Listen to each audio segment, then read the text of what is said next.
we just have You remember Nishin, right? Yeah. You would always play with us. So we never really do it. All right, everybody, welcome. So I'm recording this lecture, which is something I want to start doing more often. First of all, because I'm trying to get to 1,000 YouTube subscribers. Because YouTube says I'm not allowed to monetize my YouTube account until I get to 1,000. Oh no, Ethan, what did you do? Tell the story. Please tell the story. We got lost. Bang. And he still wanted to come to you. Yeah, you don't want to miss Euro. I thought you were over there. Thank you. I admire your devotion. Okay, so oh, go ahead. Cool. Well, yeah. So I'm now trying to record my lectures. That way, if you miss class, I can just send you the lecture. Because Ethan, do you want to tell us what happened, or would you prefer not to? Well, Roshan threw me a pretty bad football.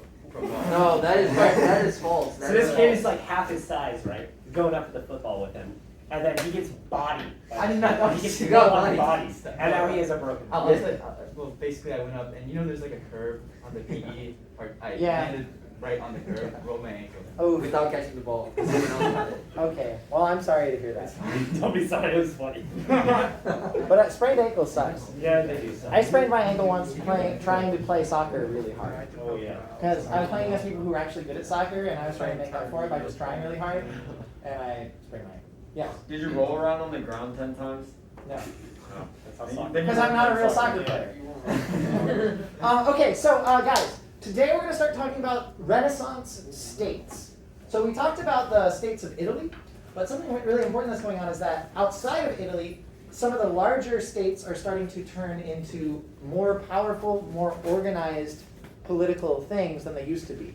So during the Middle Ages, these states like England and France and Spain were kind of just loose conglomerations of feudal territories.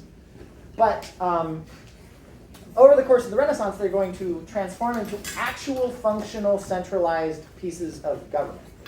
And we're going to talk about that. And a key concept that goes along with this section of history is something known as the military revolution.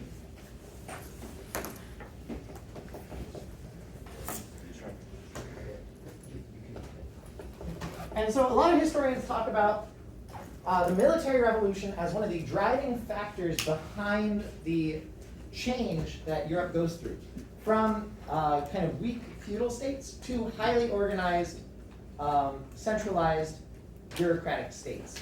So it's kind of like, on the one hand, you've got the feudal state with 1,000 different nobles, and at the very end of this process, you've got France under Louis XIV, with one king ruling over the entire territory where his will is law. And so one historian, I don't remember who, but I'll look at the quote later, said that while it is true that states make war, it is also true that war makes states.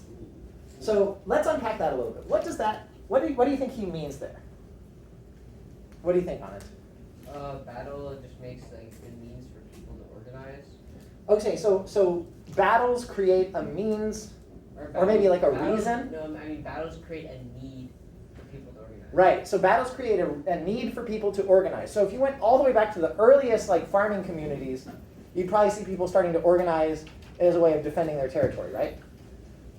Andrew, do you want to build on that? Oh, sure. I was going to say that most countries and regions are founded based off of warfare and stuff, imperialism and all that. Okay. Yeah, Liam? So more from the first part of the statement, so having a whole bunch of states and I guess communities in a certain area is gonna cause some battles and fighting and stuff, and that's war. Okay. Miles? One in the sense of we did gain territory from war, but I guess you're not really creating, you're just getting more territory. Yeah.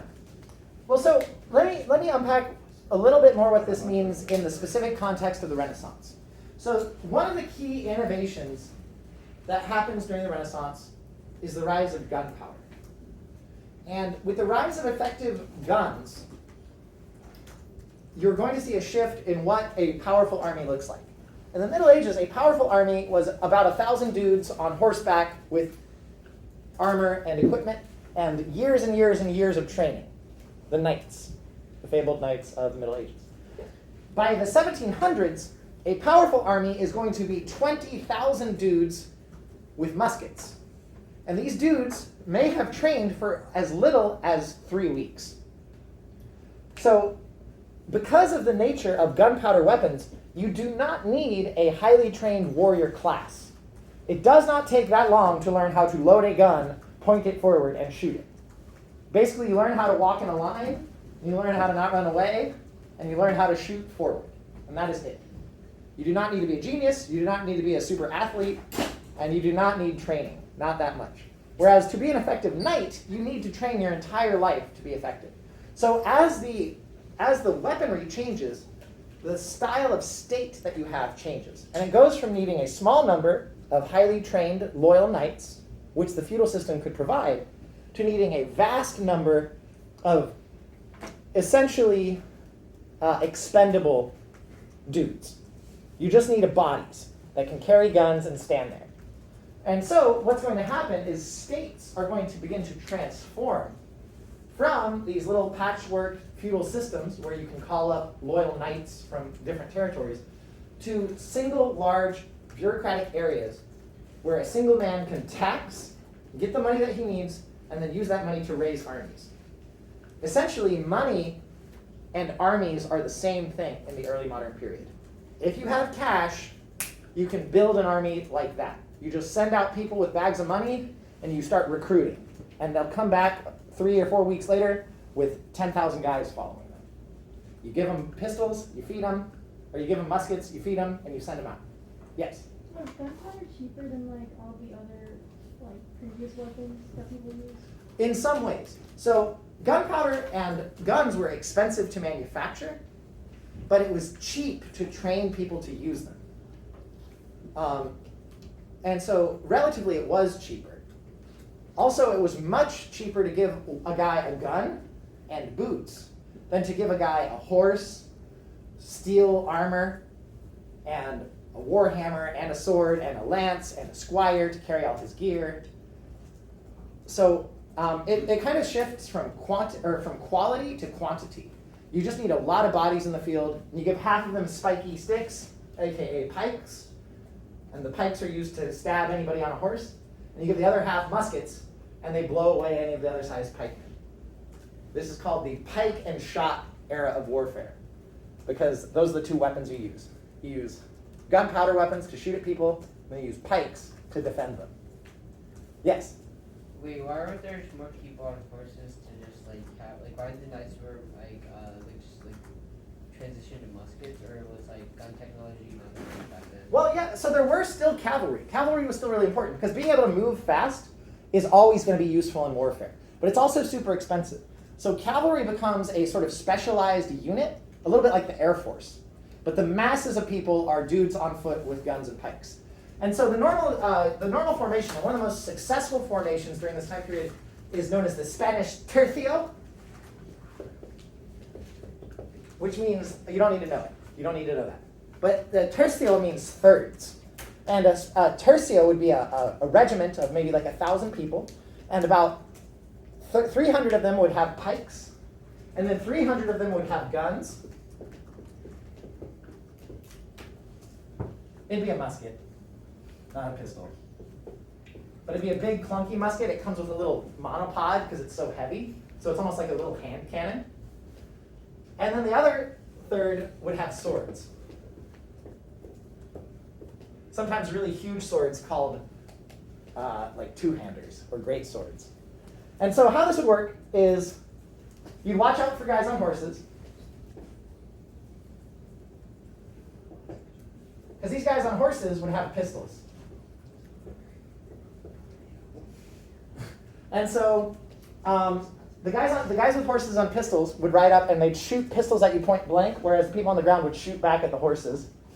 And the pikes would prevent the horses from charging into you, because horses will not just impale themselves on spikes. Horses are smart and they do not care.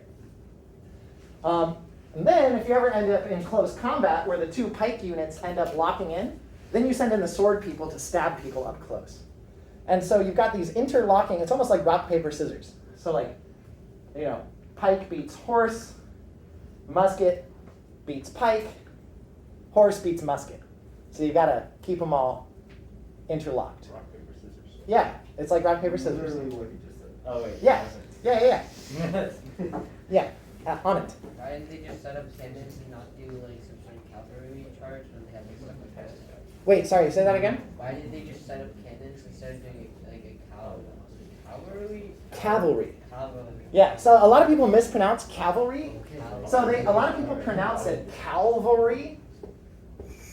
That is not correct. Calvary is like the place where Jesus was like crucified or something like that. Cavalry. Cavalry. Cavalry. And it's related to the Spanish word like caballero, which means like gentleman, but also horseman. And that comes from the Spanish word caballo, which means just like horse. Okay, so, which I'm sure is ultimately related back to Latin, but I don't know Latin. Okay, so, right, cool. So anyway, all of this is wildly expensive. You need massive numbers of dudes, and you have to feed them, you have to equip them, you have to train them, and you have to replace them when they inevitably die, usually of disease, more than anything else. Why didn't they use cannons? They had cannons, but cannons were huge and clunky. They weren't these cool little sleek guns that you could wheel around and fire. They were massive iron behemoths that you would basically just drag behind you, and they were usually useless in battle because you couldn't set them up fast enough. You would only use them to take castles and fortresses. Like in Constantinople? Yeah, like at Constantinople. So they're like, Wait, are you? you gotta go? Yeah. Okay, well, I'll send you the recording, Thank you. assuming that it works. Yes. When you're This is the guy who called me feudal did the state have to pay these knights to fight for them? In the feudal system? Yeah. No, so that's the big advantage of the feudal system. Nice it up, come back. Guys. Bye, Ethan. Thank you. So, Drew asked, in the feudal system, did you have to pay your knights? And generally the answer is no. And that was the huge advantage of the feudal system, is in a poor state with very little trade, you could still run some kind of defense with the feudal system. Because you give people land, which you had a lot of, in exchange for military service. And then the lords would fight for you for free as part of the deal. But this turned out to not be a very effective way to raise mass units of infantry. Because, for one thing, you need these guys to train together. So you don't need like 20 guys from over here, 20 guys from over there, and 20 guys from over there. You need a single cohesive army that can execute like wheel maneuvers and march backwards and defense and all that stuff. So the feudal system, while it was cheap, was not an effective way to raise a modern army. You could get a lot of skilled knights, but you couldn't get the mass numbers needed for this new type of pike and shot warfare that was now common. Yeah. I was wondering if archery was still like relevant in the time. Archery slowly fades out and is replaced by gunpowder. And again, it's a similar reason for why knights get phased out.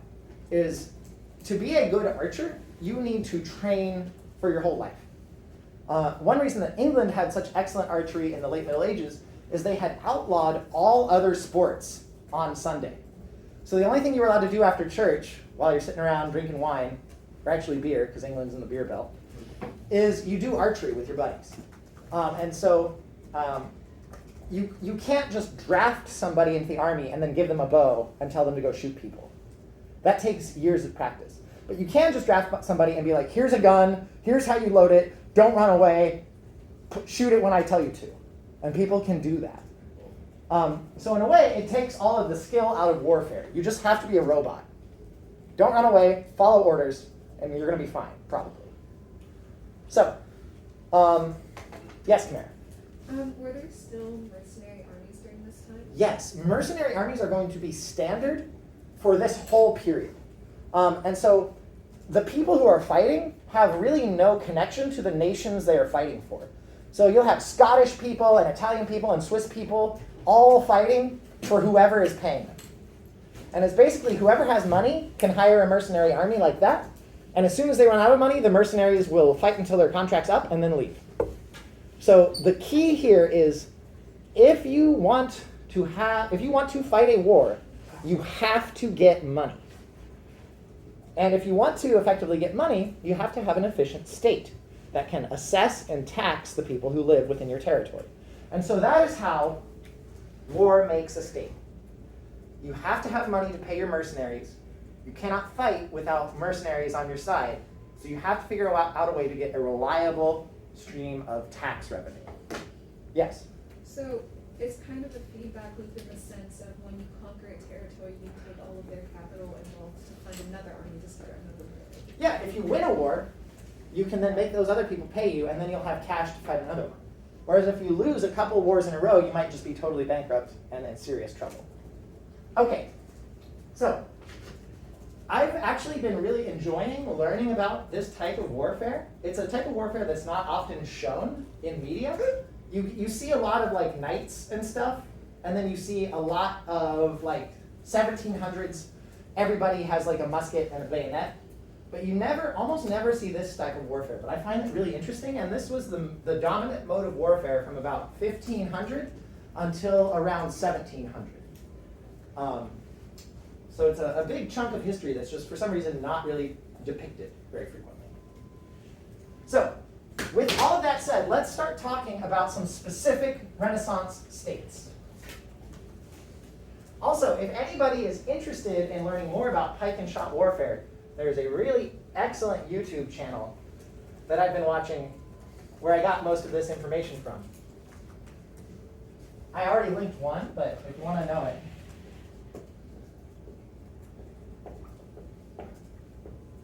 It started out as a Roman history channel, but for the last couple of years, he's been making Renaissance warfare channels, Sandroman, and it's really good stuff. Okay, so we're going to talk about the rise of states during the Renaissance time period. So, what you've got in the late medieval period is you've got big, disorganized feudal states. A great example of this would be the Holy Roman Empire, where you've got one emperor, but he rules over like 1,000 little micro-states that have all their own rules and laws and stuff. This is a very inefficient model, but it is a good way to cheaply keep a large territory together. You basically let everybody do their thing, you call them up once a year, you go fight a couple battles, and that's it. On the other hand, you also have highly controlled but tiny city-states. And that's like Florence and Venice and Milan. So you either have big decentralized states or tiny centralized states. What we're going to see during this time period is we're going to see the rise of big centralized states. What does it mean for a state to be centralized? Anybody want to guess? Like they have a capital. Okay, actually, yeah. So many feudal states usually did not have a capital city. Kings would just kind of travel around. So, but it's more than just that. But the capital kind of represents this centralization of power.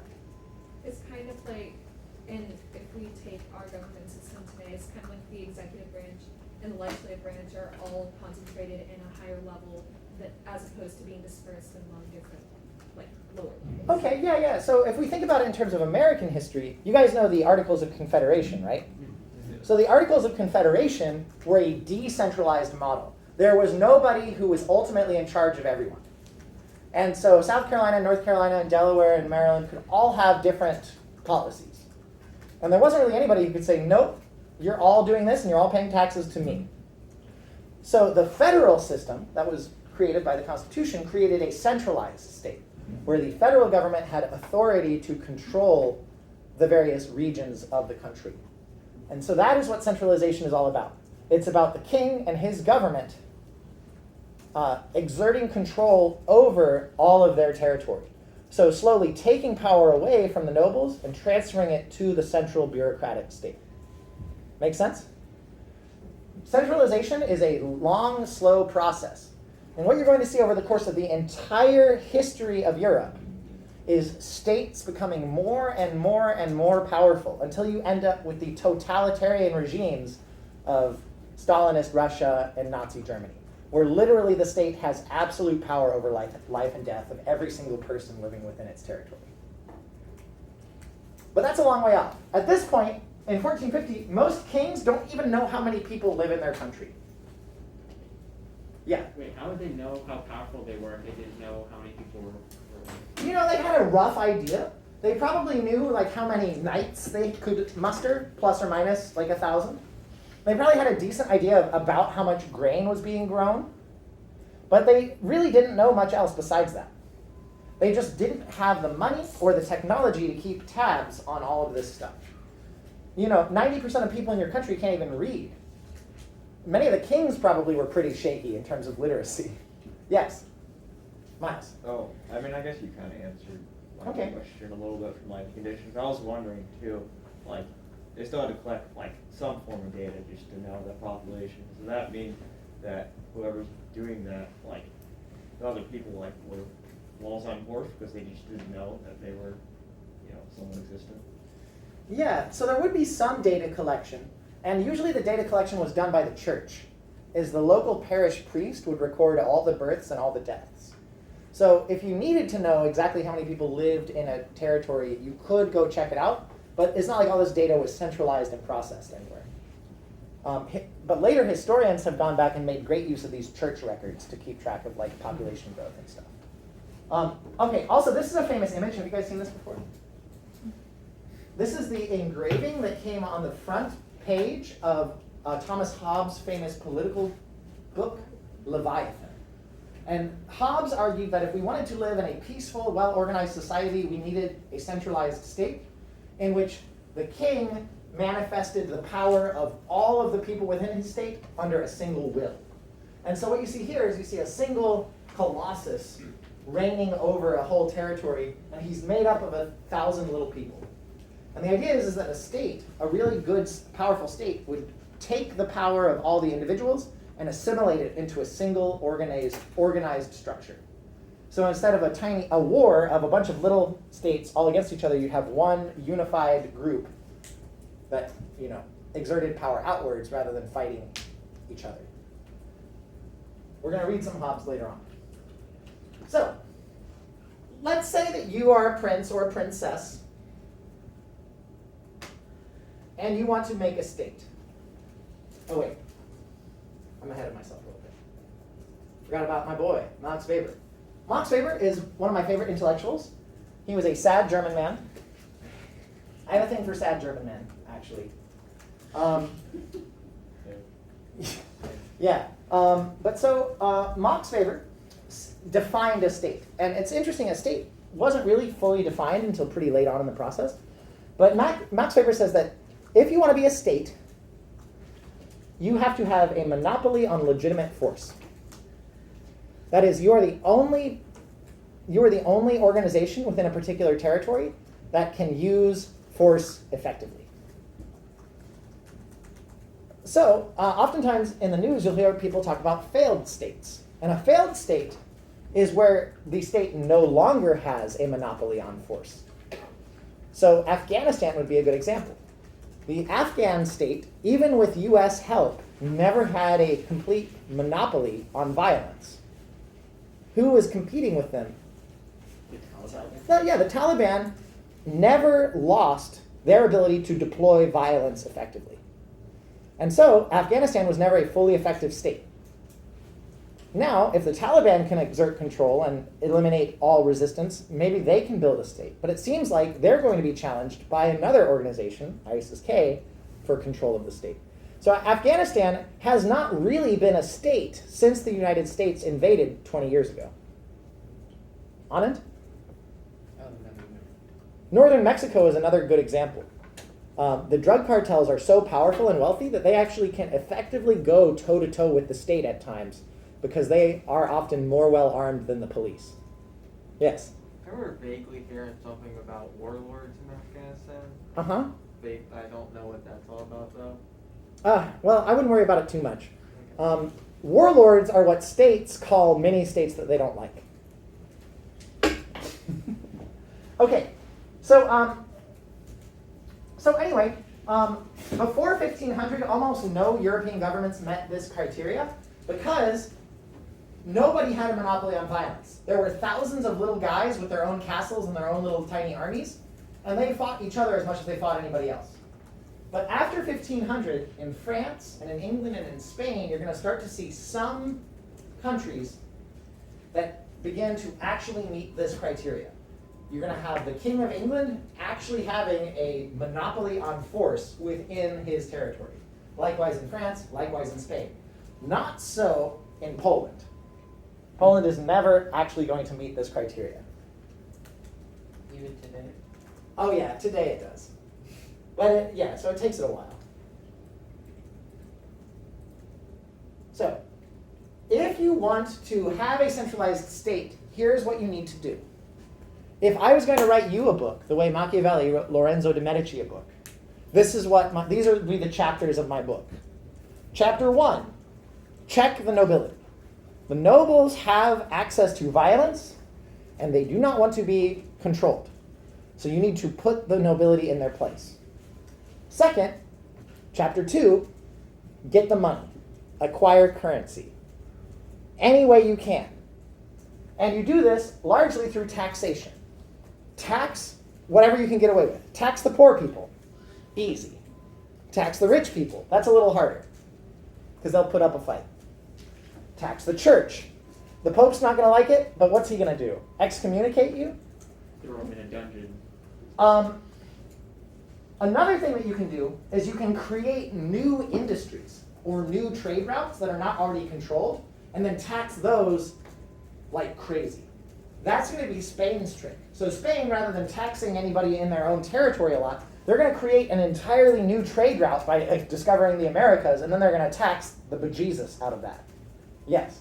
To go off what you said about the Pope, are there no longer any like theocracies or pure like? Are there no longer any like theocracies? Are there no longer any pure theocracies? So theocracy is kind of a fuzzy word. Sometimes when people say theocracy, they mean like literally the guy in charge is believed to be God. I mean like with the Pope. Ah, okay. So the Pope is still around, and the Pope still controls territory. So you could call the Papal States a theocracy, I think. The papacy is losing power because of the Great Schism and stuff like that, but the papacy is still super important because a lot of rulers will just do whatever the Pope says. Spain is going to go to bat for the Vatican over and over again during this time period. Spain is going to conquer 2 whole continents and take all the silver from all of those continents. They're going to blow it on like 8 huge religious wars for the Pope. And then cease to matter because they spend all their money. Okay, so tax literally anything you can. Get as much money as you can. Because money is your army. If you have money, you have an army. If you do not have money, you do not have an army. Last, you have to make sure you have an heir. If you do not have an heir, your entire kingdom can fall apart. Because what's happened is the reason you're king is you've slowly assembled over time lots and lots of little territories under your control. But if you die without a successor, all of those territories will be split up. So you absolutely have to make sure that you have a kid. Preferably a male kid because of sexist succession laws. And definitely don't let the nobles pick the next king. Because if you let the nobles pick the next king, they're going to elect the doofiest person they can get away with. Because the nobles don't want you to be in charge, and the nobles don't want a powerful king. So you have to make sure that you have, descendants of yourself automatically becoming the next king after you. Also, and obviously don't get conquered. But that's kind of obvious. The best way to not get conquered is to make sure you have enough money in the bank to pay for massive armies of mercenaries. How much time do I have left? 3 minutes. Yep, 3 minutes. So, here's a quick overview of what we're going to talk about tomorrow. So, tomorrow we're going to talk about some major successes. We're going to talk about the quote-unquote new monarchies of Spain, France, and England, all of which become states. They start out as a feudal conglomeration, and by 1550 they emerge as effective states. We'll also talk about the Ottoman Empire, which does not become like a modern state, but is still super powerful. And then we'll also look at a couple interesting failures. We'll look at the Duchy of Burgundy. We'll look at the Duchy of Milan. And my favorite, we'll look at Poland, which not only does not centralize, they actually legally codify a system that later is known as aristocratic anarchy, where every single noble is like almost a state unto himself. It seems super fun, but it doesn't really work out in the long run. All right, guys, so anyway, thank you for your attention. And don't go yet, but go ahead and leave in 2 minutes. Oh my god, dude, that hurts. Oh. Wait.